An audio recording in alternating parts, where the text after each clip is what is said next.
హల్లెలూయా. ఈరోజు దేవుని వాక్యం ధ్యానించుకుందాం. నిర్గమకాండము 28వ అధ్యాయం ధ్యానించుకుందాం. మరియు నాకు యాజకత్వము చేయుటకై నీ సహోదరుడైన అహరోనును అతని కుమారులను అనగా అహరోను కుమారులైన నాదాబును, అబీహును, ఎలియాజరును, ఈతామారును ఇశ్రాయేలులో నుండి నీ యొద్దకు పిలిపింపుము. అతనికి అలంకారమును ఘనతయు కలుగునట్లు నీ సహోదరుడైన అహరోనుకు ప్రతిష్ఠిత వస్త్రములను కుట్టవలెను.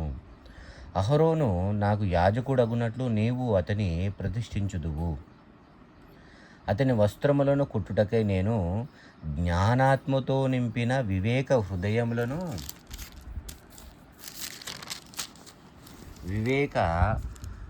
హృదయులందరికీ ఆజ్ఞేయము. పతకము, ఎఫోదు, నిలువుటంగి, విచిత్రమైన చొక్కాయి, పాగ, దట్టి వారు కుట్టవలసిన వస్త్రములు. అతడు నాకు యాజకుడై ఉండునట్లు వారు నీ సహోదరుడైన అహరోనుకు అతని కుమారులకును ప్రతిష్ఠిత వస్త్రములు కుట్టింపవలెను. వారు బంగారును, నీల, ధూమ్ర, రక్త వర్ణము గల నూలును, సన్న నారను తీసుకొని బంగారులతోనూ నీల, ధూమ్ర, రక్తవర్ణము గల ఎఫోదును పేరిన సన్ననారతోనూ చిత్రకారుని పనిగా చేయవలెను. 2 అంచులయందు కూర్చబడు 2 భుజఖండములు దానికుండవలెను. అట్లు అది సమకూర్చబడియుండును. మరియు ఎఫోదు మీద నుండి విచిత్రమైన దట్టి దాని పని రీతిగా ఏకాండమైనదై బంగారుతోనూ నీలధూమ్ర రక్తవర్ణము గల నూలుతోనూ పేరిన సన్న నారతోనూ కుట్టవలెను. మరియు నీవు 2 లేత పచ్చలను తీసుకొని వాటి మీద ఇశ్రాయేలీయుల పేరులను అనగా వారి జనన క్రమము చొప్పున ఒక రత్నము మీద వారి పేర్లతో అరును 2 రత్నముల మీద తక్కిన 6 పేర్లను చెక్కింపవలెను. ముద్ర మీద చెక్కింపబడిన వాటి వలె చెక్కడి వాని పనిగా ఆ 2 రత్నముల మీద ఇశ్రాయేలుల పేర్లను చెక్కి బంగారు జవలలో వాటిని పొదిగింపవలెను. అప్పుడు ఇశ్రాయేలులకు జ్ఞాపకార్థమైన రత్నములుగా ఆ 2 రత్నములు ఎఫోదు భుజముల మీద ఉంచవలెను. అట్లు జ్ఞాపకము కొరకు అహరోను తన 2 భుజముల మీద యెహోవా సన్నిధిని వారి పేరులను భరించును.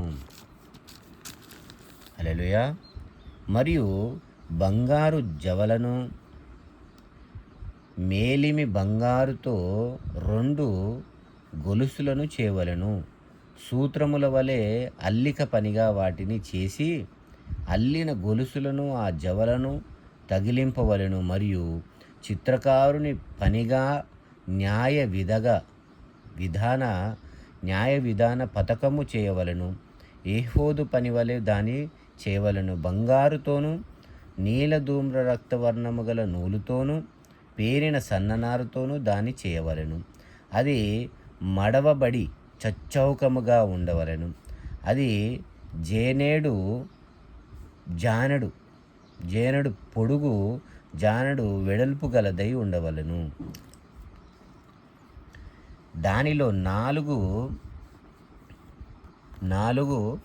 పంక్తులు రత్నములు ఉండునట్లు రత్నముల జవలను చేయవలెను.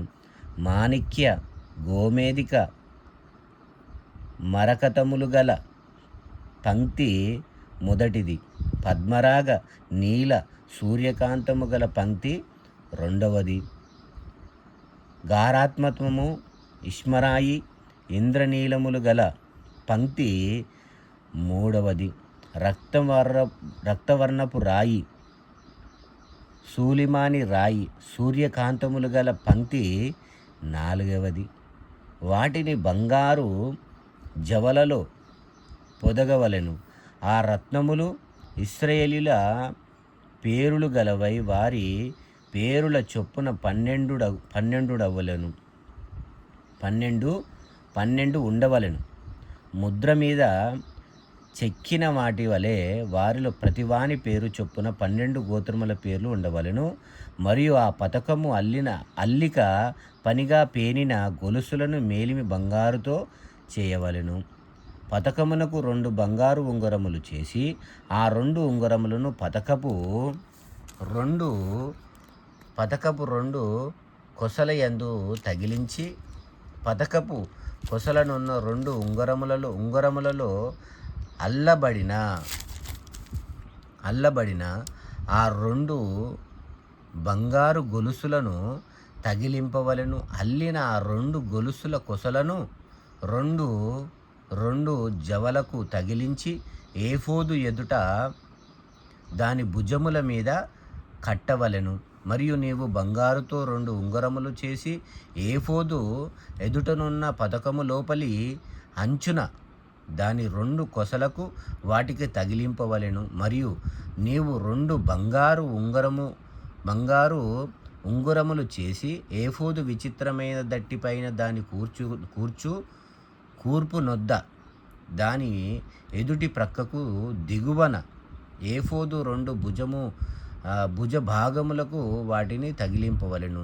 అప్పుడు పతకపు ఏఫోదు విచిత్రమైన దట్టికి పైగా ఉండునట్లు అది ఏఫోదు నుండి వదలక ఉండునట్లును వారు దాని ఏఫోదు ఉంగరములకు నీలి సూత్రములతో పతకము కుట్టవలెను.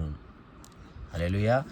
అట్లు అహరోను పరిశుద్ధ స్థలములోనికి వెళ్ళినప్పుడు అతడు తన రొమ్ము మీద న్యాయ విధాన పతకములోని ఇశ్రాయేలీయుల పేర్లను నిత్యము యెహోవా సన్నిధిని జ్ఞాపకార్థముగా భరింపవలెను. మరియు నీవు న్యాయ విధాన పతకములో ఊరిము తుమ్మిము అను వాటిని ఉంచవలెను. అహరోను యెహోవా సన్నిధికి వెళ్ళినప్పుడు అవి అతని రొమ్మున ఉండునట్లు అహరోను యెహోవా సన్నిధిని తన రొమ్మున ఇశ్రాయేలీయుల న్యాయ విధములను నిత్యము భరించును.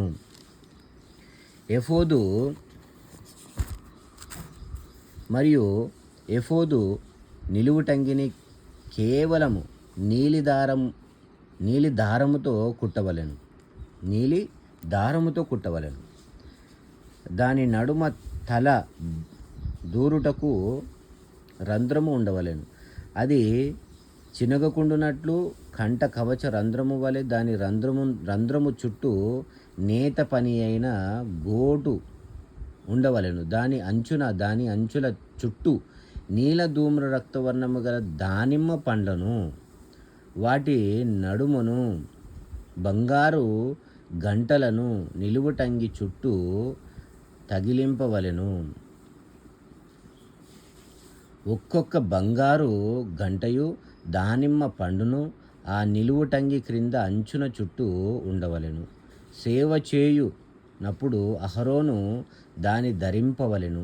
అతడు యెహోవా సన్నిధిని పరిశుద్ధ స్థలములోనికి ప్రవేశించినప్పుడు అతడు